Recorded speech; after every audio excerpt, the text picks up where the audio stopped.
In this video, I'm going to teach you the easiest way to improve your life and 12 tips to help you implement the strategy. See, different people want different things from life. Some people want to get jacked, some people want to get rich, some people want to hook up with a bunch of people. Everyone wants something different.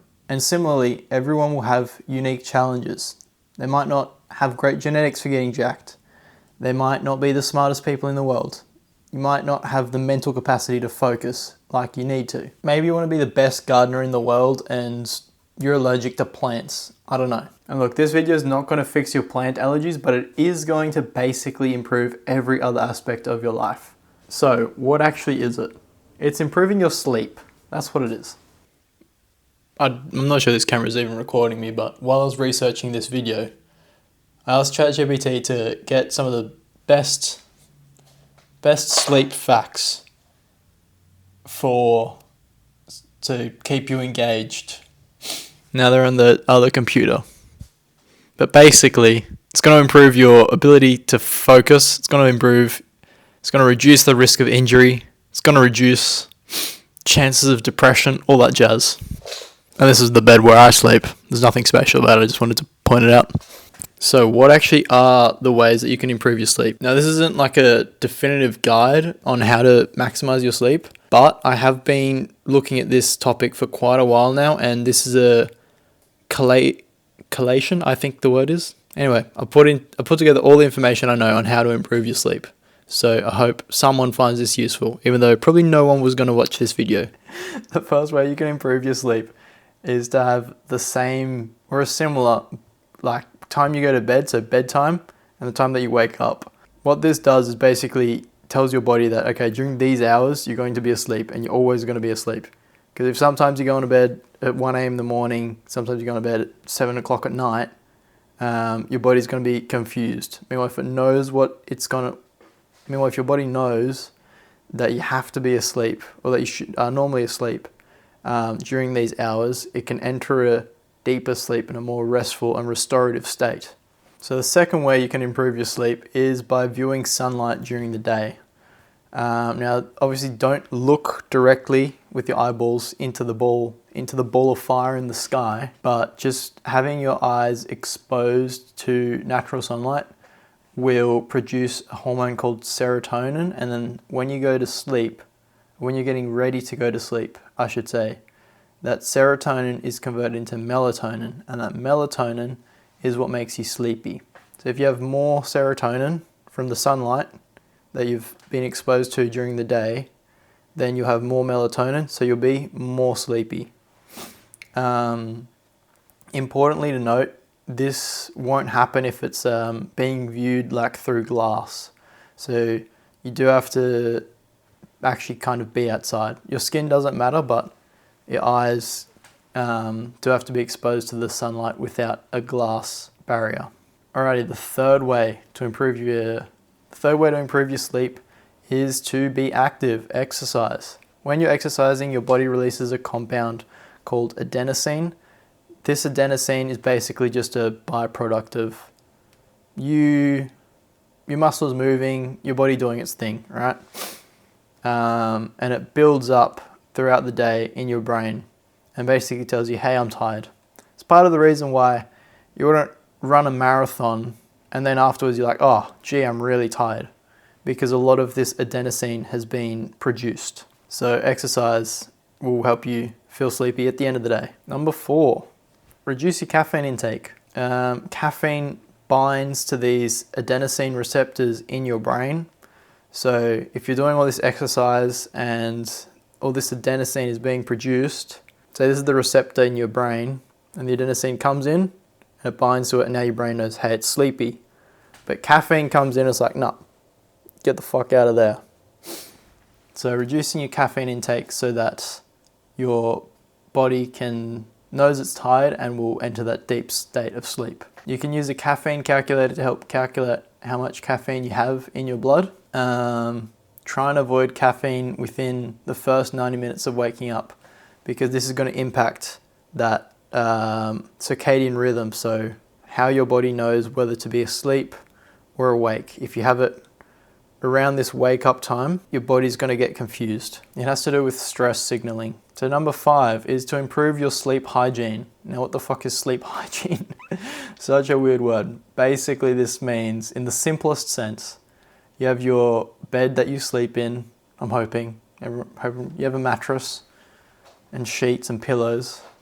So you have your bed in your bedroom, and the only activity that is done in your bed and in your bedroom is sleeping, maybe sex, right? Other things such as work, reading, building Lego, I don't know, but other things that aren't sleeping sort of confuses your brain as to whether you should be sleeping in this room and in that bed, or if you should be day trading crypto or working on the architectural projects. So yeah, essentially sleep hygiene is make that area and the bed only for sleeping or sex. Tip number 6 to improve your sleep is to do relaxing activities before going to bed. I know some people love going to the gym late at night. They have all the caffeine, they get the angry music going, they go lift some weights, but realistically your sleep's going to be pretty terrible after that. Would be a much better idea is to train in the morning, and then for like 2 hours before bed, just do chill things. Read a book, talk to people, walk the dogs, something that's relaxing. That's about all there is to it. If your body's stressed and like really amped up from sword fighting, you're probably not going to be sleeping that great. Tip number 7. Avoid large meals before bedtime. So similar to the stress, eating a large meal before bed means that your body has to work at digesting. So it's got all this food in its stomach and in the digestive system. So now when you go to sleep, it's still working really hard to digest this food and absorb the nutrients, so you won't enter such a deep state of sleep. Now, what do I consider close? Some people go really extreme and they say, I don't eat after 10 a.m. in the morning. Personally, I think that's way too extreme. I think a good rule of thumb is 2 or 3 hours, 3 hours if you can, before, so have your last meal of the day, or big solid meal, 3 hours before going to bed. Now, if you get hungry and you want to have a tiny little snack, sure, it's not the greatest thing, but it's also nowhere near as bad as having dinner and then half an hour later going to sleep. Tip number 8, make your room dark and comfortable. So you can do this with blinds, you can black them out. I tried blacking out my room there with that big window, but it's a pain in the ass. So the easiest thing to do is probably just get a sleep mask, if I'm being honest. Just one of those, things, cover your eyes so you can go to sleep. And then, during summer, I'll show you, but Jesus.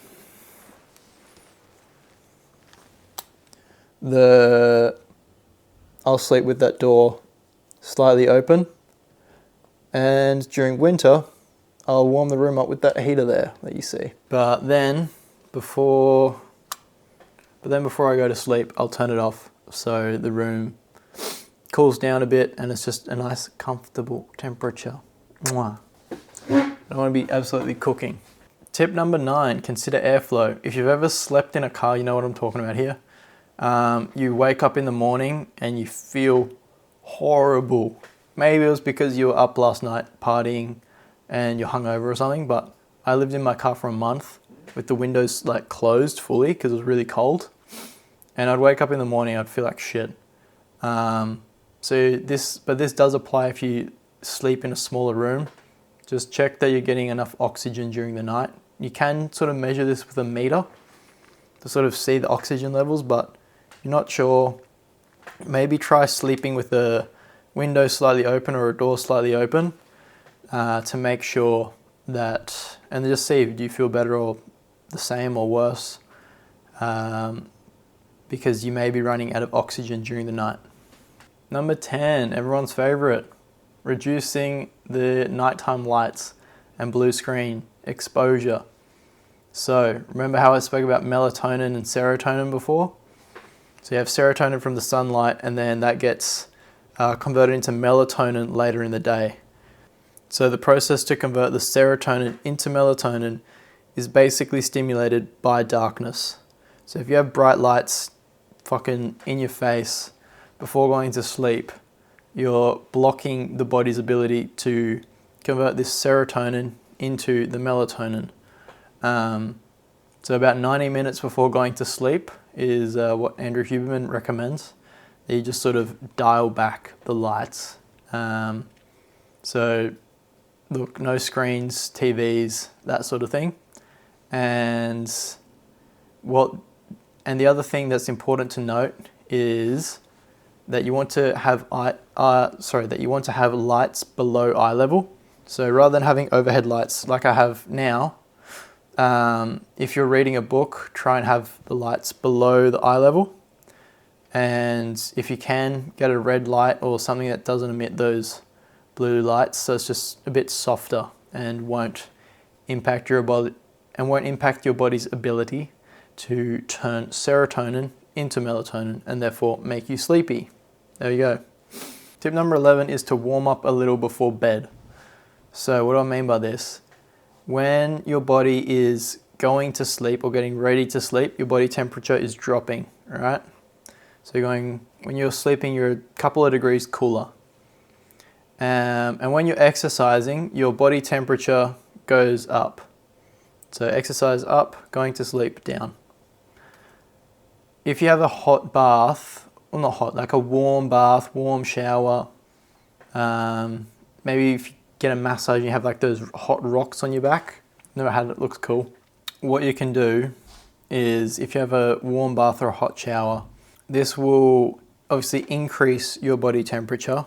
So therefore your body has to try cool itself down, so it will decrease its body temperature. So because you're adding heat, right, then your body has to regulate this, because if the temperature keeps going up, you're gonna die. So it has to work actively to slow circulation, release more heat through your breath and stuff like that to keep your body temperature down a little bit. And that's why when you leave a hot shower, you feel a bit more relaxed. That'd be part of the reason, at least anyway. So if that helps you, then so you can experiment with that and see if that helps you go to sleep. I think some recommendations that I've heard was about an hour or two before sleep. That's when you want to have that a warm shower, warm bath, whatever it is, sauna, something like that. Tip number 12 is be social. We live in a very socially isolated time. I'm sure everyone remembers growing up, you just had more social interactions. Sure, you're a kid and you're at school, but you'd talk to people at the shops, you'd talk to your neighbours, you'd go play soccer and you'd run into your friends, you'd have an argument, you'd have some jokes, whatever. But nowadays, everyone's on a computer, like myself included, and you're very socially isolated. So I think a lot of people don't like this already because you just feel really lonely all the time. But the other thing that being very socially isolated does to your brain is basically telling you that hey, you're like not part of this, you're not part of your tribe.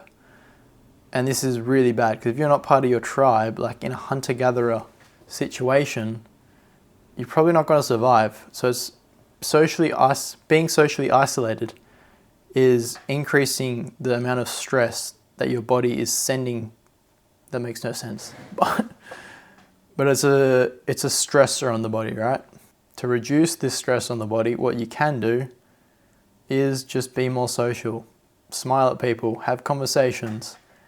Physical touch is very important here. If you can give people hugs, animals also work, you can give animals hugs. But just increasing how social you are is sort of like, it will increase the amount of oxytocin that your body produces, and that will lower the amount of stress that you have in your body. So you can, just that baseline from, up here, work, I haven't seen anyone in 2 weeks. I haven't had any meaningful conversations in like 4 months, whatever it is. And if you socialize again, which I can appreciate is bloody difficult, it needs to go out of your way to do it at least. Just lowers it down here.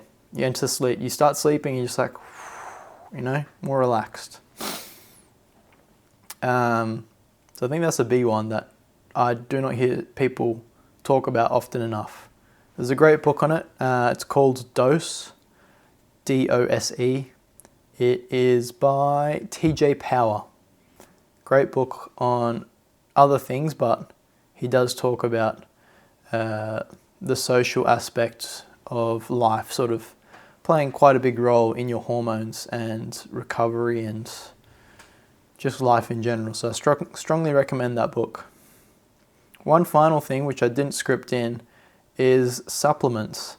There are lots of supplements out there. I know glycine is one that's supposed to work quite well. I haven't tried it myself personally. Anyway, there's a fair few out there. One that I have always found to improve my sleep is magnesium. Just take it during the day, but seems to depend on the type of magnesium. But taking it during the day and probably before bed, I don't know what it does, but it seems to help me sleep better. If you enjoyed that video, write something in the comment section. I don't know. I really don't expect anyone to watch this video, but I'm just going to put it up there on the internet and see what happens. Let me know what you want to see next, I guess.